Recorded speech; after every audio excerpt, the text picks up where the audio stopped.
اور اس سے اس کا بچہ بھی چھن جائے گا۔ اس نے الحکم کے آگے کھانا رکھا کہ اتنے میں ان کے جھونپڑے میں ایک عورت داخل ہوئی۔ یہ وہی ان دو عورتوں میں سے ایک تھی۔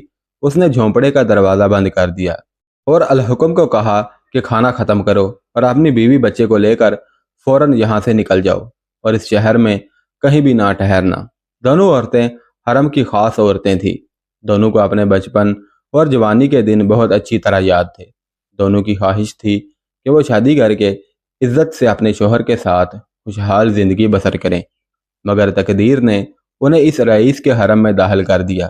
یہ دونوں اب بے نکاحی اور رکھیل کی زندگی بسر کر رہی تھی۔ ان کا بس ایک ہی وتیرہ تھا کہ اپنے آقا کو خوش رکھنا ہے۔ یہ محل کی سیاسی زندگی میں بھی دلچسپی لیتی تھی، اس لیے آقا کی خاص منظور نظر بھی تھی۔ انہوں نے جب یہ دیکھا کہ اس لڑکی پر ظلم ہونے والا ہے تو ان کے اندر کی عورت جاگ گئی، لہذا انہوں نے اس لڑکی کو اور اس کے بچے اور خامد کو بچانے کا فیصلہ کر لیا۔ یہ تو رب کریم کا فیصلہ تھا کہ سبکتگین کی ماں اس گناہ زدہ انسان سے محفوظ رہے، اس لیے اس نے ان عورتوں کے دل میں بات ڈال دی کہ وہ اسے یہاں سے نکال دیں، اور یہ الحکم کی بیوی کے ایمان کا کرشمہ تھا۔ الحکم نے حیرت سے اپنی بیوی کی طرف دیکھا تو بیوی نے آج دن ہونے والا واقعہ الحکم کو بتا دیا۔ الحکم سوچ میں پڑ گیا تو بیوی نے کہا کہ اٹھو یہاں سے چلیں۔ الحکم کا دل نہیں کر رہا تھا کہ وہ یہاں سے جائے۔ اس نے اپنی بیوی سے کہا کہ یہ عورت محل کی خادمہ ہو سکتا ہے کہ یہ کسی اور نیت سے یہاں آئی ہو۔ میں خود آقا سے ملوں گا اور بات کروں گا۔ مگر الحکم کی بیوی ضد کرنے لگی کہ انہیں اب مزید یہاں نہیں رکنا چاہیے۔ وہ دو آدمی جنہیں الحکم کے قتل کے لیے کہا گیا تھا وہ مسلسل شراب پی رہے تھے۔ ان کے ہتھیار ان کے پاس پڑے ہوئے تھے۔ ایک غریب کا قتل اور اس کی بیوی کو اٹھانا، یہ مہم ان کے لیے کوئی معنی نہیں رکھتی تھی، اس لیے انہوں نے شام سے پہلے ہی الحکم کی جھونپڑی دیکھ لی تھی۔ انہیں کسی قانون کا کوئی ڈر نہ تھا کیونکہ ان کا آقا خود ایک قانون تھا۔ ویسے بھی غریب کا قتل کسی بھی معاشرے میں کوئی معنی نہیں رکھتا۔ شراب کے نشے میں دونوں قاتل مدہوشی میں خوشی باتیں کر رہے تھے۔ وہ دونوں خوش تھے کہ انہیں انعام ملنے کا ذریعہ پیدا ہو گیا ہے۔ وہ اٹھے اور جھومتے ہوئے الحکم کی جھونپڑی کی طرف چل پڑے۔ جھونپڑی کا دروازہ بند تھا۔ ایک نے دوسرے سے کہا کہ تم لڑکی کو پکڑ لینا۔ انہوں نے دروازہ کھولا اور اندر داخل ہو گئے۔ اندر اندھیرے کا راج تھا۔ ایک نے کہا کہ اٹھوئے، مگر اندر کوئی ہلچل پیدا نہ ہوئی اور نہ ہی کوئی جواب ملا۔ انہوں نے ایک بار پھر زور سے پکارا، اب کے بار بھی خاموشی ہی چھائی رہی۔ انہوں نے اندھیرے میں ٹٹولا، اندر کچھ بھی نہ تھا۔ بولے شاید وہ غلط جھونپڑی میں آ گئے ہیں، لہذا وہ وہاں سے نکلے اور دوسری جھونپڑی کی طرف چل دیے۔ اتنے میں الحکم اور اس کی بیوی شہر سے باہر نکل گئے تھے۔ الحکم نے مایوس زدہ لہجے میں اپنی بیوی سے کہا کہ ہم پر خدا کی زمین تنگ ہو گئی ہے۔ بیوی نے جواب دیا، مایوس نہ ہو میرے بچے سبکتگین کے باپ، مجھے پورا یقین ہے کہ ہم گناہ گار نہیں، اس لیے ہمیں سزا نہیں مل سکتی۔ مجھے کوئی خوف نہیں ہے، میں نے اس بچے کو جنم دیا ہے جس کا اشارہ مجھے قرآن سے ملا ہے۔ الحکم نے غصے سے کہا کہ تم پاگل ہو، خدا ہم سے اس لیے ناراض ہے کہ تم دعویٰ کرتی ہو کہ تم نے پیغمبر کو جنم دیا ہے۔ یہ خبر اپنے دماغ سے نکال دو اور قرآن کو کوئی تعویذ نہ سمجھو۔ مجھ سے غلطی ہو گئی جو میں نے تم سے شادی کر لی تھی۔ بیوی بدصورت ہی اچھی ہوتی ہے۔ اب میں تمہاری حفاظت کروں یا کہیں کام کر کے تمہارا پیٹ بھروں؟ بیوی نے کہا کہ میں اپنی حفاظت خود کر سکتی ہوں۔ تم قرآن کے معنی بھی جانتے ہو، پھر بھی ایسی باتیں کر رہے ہو۔ الحکم نے کوئی جواب نہ دیا۔ اس کے دل پر خوف کا قبضہ تھا۔ اس نے مذہب اور خدا سے رشتہ توڑ لیا تھا۔ الحکم نے کہا کہ واپس چلتے ہیں۔ بیوی نے پوچھا کہ کہاں؟ الحکم نے جواب دیا کہ تمہارے قبیلے میں وہ لوگ وہیں ہوں گے یا کہیں اور چلے گئے ہوں گے۔ بیوی نے کہا کہ پھر کیوں نہ گھوڑوں والے آقا کے پاس چلے جائیں، میں تمہیں اپنے جسم سے بہت سی دولت کما کر دوں گی، بس تم اپنی آنکھیں بند رکھنا اور یہی سمجھتے رہنا کہ تمہاری بیوی بہت نیک پاک ہے۔ تم کیسے مرد ہو؟ کیا مرد تم جیسے ہوتے ہیں؟ میں اپنے بیٹے کو تم جیسا مرد نہیں بننے دوں گی۔ الحکم نے کہا کہ پہلے یہ دعا کرو کہ یہ بچہ زندہ رہے۔ بیوی نے کہا کہ یہ بچہ زندہ رہے گا اور ایک روز ابراہیم علیہ السلام کی طرح تمہیں بھی کہے گا، کیا میرے باپ، جو علم مجھے ملا ہے وہ تمہیں نہیں ملا، میرے ساتھ آ جاؤ، میں تمہیں سیدھے راستے پر لے چلوں گا۔ وہ کچھ نہ کچھ بولتی جا رہی تھی، اس کی زبان بے قابو ہو گئی تھی۔ اور ساتھ ساتھ وہ چلتے بھی جا رہے تھے۔ اس کی حالت عجیب سی ہو گئی تھی اور الحکم پر خاموشی طاری ہو گئی تھی۔ پھر اسی رات سے ان کی زندگی خانہ بدوشی کی شروع ہو گئی تھی۔ فرق صرف اتنا تھا کہ پہلے وہ جنگلوں میں رہتے تھے اور اب وہ شہروں میں رہ رہے تھے، مگر حالت خانہ بدوشی جیسی ہی تھی۔ الحکم کو کہیں نہ کہیں نوکری مل جاتی تھی، جہاں وہ سال 2 سال رہ کر کچھ کما لیتے اور پھر وہاں سے کہیں اور چلے جاتے تھے۔ بچہ جب 4 سال کا ہو گیا تو الحکم کی بیوی نے کہا کہ اب بچہ 4 سال کا ہو گیا ہے، لہذا اب ہمیں کہیں مستقل قیام کرنا چاہیے تاکہ بچے کو کسی مولوی اور استاد کے پاس پڑھنے کے لیے بھیجا جا سکے اور اس کی تعلیم و تربیت کا عمل شروع ہو سکے، ورنہ بڑا ہو کر یہ بھی ہماری طرح در بدر ہوتا پھرے گا۔ بچے کو 1 سال پہلے اس کی ماں نے قرآن کی تعلیم دینا شروع کر دی تھی۔ ماں اپنے بچے کو بڑے غور سے دیکھتی رہتی تھی اور اس نے محسوس کر لیا کہ بچہ چھوٹی سی عمر میں بڑی عقل کی باتیں کرنے لگا تھا اور سبق میں پوری دلچسپی لیتا تھا، اور ماں اسے صاف ستھرا رکھتی تھی۔ کسی قصبے میں ماں کی یہ خواہش بھی پوری ہو گئی۔ وہاں کے امام مسجد نے بچے کو اپنی شاگردی میں لے لیا اور اس کے ماں باپ کو اپنی اور مسجد کی خدمت کے لیے رکھ لیا۔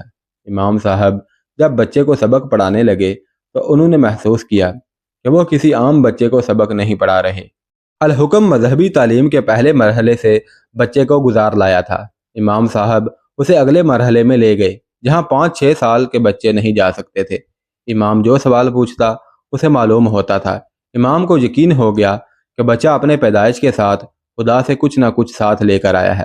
اس قصبے میں بچے نے کم و بیش 4 سال تعلیم حاصل کی۔ بچے کی عمر 10-11 سال ہو چکی تھی اور وہ اس عمر میں قرآن اور قرآن کی تفسیر اور حدیث پڑھ چکا تھا۔ ایک روز امام صاحب نے بچے کے باپ کو کہا کہ یہاں میرا علم ختم ہو چکا ہے۔ بچہ ایک سوال پر سر پٹہ رہا تھا۔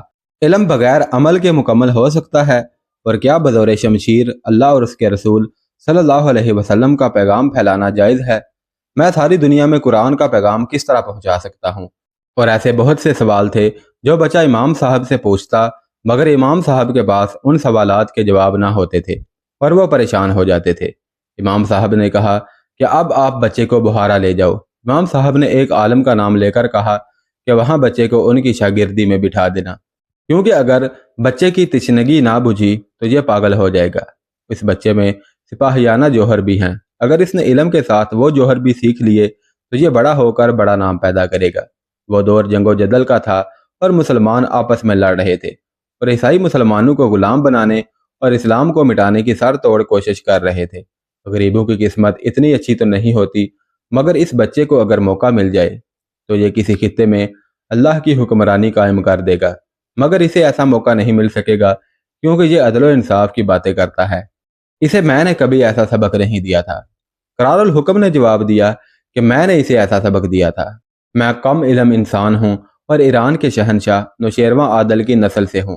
باپ دادا جو مجھے اس دور کی باتیں سنایا کرتے تھے، وہ باتیں میں نے اس بچے کو سکھا دی تھی۔ قرآن میں بھی اس نے یہی پڑھا ہے۔ امام صاحب نے کہا کہ اسے بخارا لے جاؤ، میں تمہیں خط لکھ دیتا ہوں، وہاں تمہیں بہت اچھا ذریعہ معاش بھی مل جائے گا، اور خیال رکھنا اکیلے نہ چل پڑنا، راستوں میں چوروں اور ڈاکوؤں اور راہزنوں کا بہت خطرہ ہوتا ہے۔ تمہارے پاس دولت نہیں، مگر تمہاری بیوی بہت قیمتی ہے، کہیں ایسا نہ ہو کہ بیوی سے ہاتھ دھو بیٹھو۔ بچے بھی اغوا ہوتے ہیں اور غلاموں کی منڈیوں میں فروخت کیے جاتے ہیں۔ مزید کچھ دن رک جاؤ، کوئی قافلہ تیار ہو جائے تو اس کے ساتھ چلے جانا۔ اس دور میں لوگ ڈاکوؤں سے بچنے کے لیے قافلوں کی صورت میں سفر کیا کرتے تھے۔